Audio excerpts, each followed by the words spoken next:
বিকালবেলা মাঠে এসছি, সূর্য এখন অস্তাচলের পথে। শস্য দেখো পেকে গেছে, তো এখানে এসে দেখলাম মাঠের মাঝখানে একটা কালো সাদা বিড়াল। যদিও মোবাইলে আসছে না, ও এত মাঝখানে কি করে এলো নিজেই বুঝতে পারছি না। কারণ এতটা মাঠের ভিতরে কোনো বিড়াল কিন্তু আসাটা একটা অসম্ভব ব্যাপার। হয় ও বাড়ি পথ হারিয়েছে, ওই যে আস্তে আস্তে দেখা যাচ্ছে, না হয় ওর কোনো মালিক এসছে, তার পিছু পিছু এসছে, একদম ছোট্ট। ওই যে দেখো, তো ওর তো বাড়ি ফেরাই মুশকিল হবে। আর তাছাড়া শিয়াল টিয়াল দেখলে ওকে খেয়ে নেবে।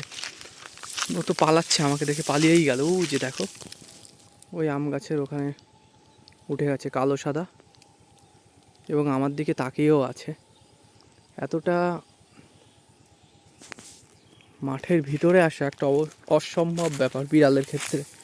কারণ বিড়াল খুবই ছোট্ট প্রাণী, ও এলো কোথা থেকে এতটা দূরে, সেটাও একটা বিষয়। এই সেই পুকুর পাড়টা, যদিও যেখানে ওই একজন মহিলা গলায় ধরে নিয়েছিল, ওই যে চলে যাচ্ছে।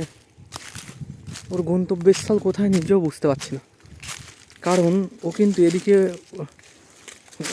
আসছে না, ও আরও আরও আরও অনেকটাই ভিতরে চলে যেতে চাইছে। ওর পিছু নিয়েছি আমি।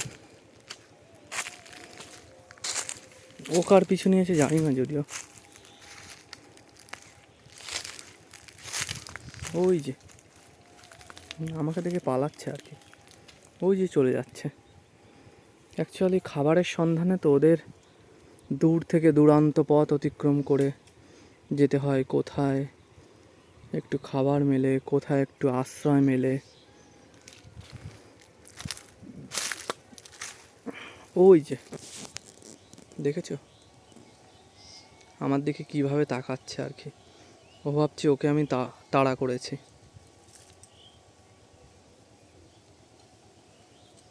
এমনভাবে ব্যালেন্স নিয়ে দাঁড়িয়েছে,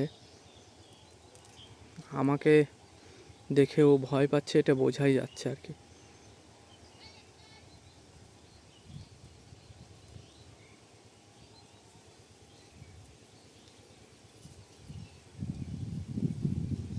বসেই আছে আর কি, ওই পাড়ে এখনো বসে আছে। যাক, ওর পিছু নিয়ে লাভ নেই, কারণ ও ভয় পাচ্ছে। ওর নিলিবিলি ঘোরাটাই বন্ধ হচ্ছে। এখানেই শেষ করি ভিডিওটা।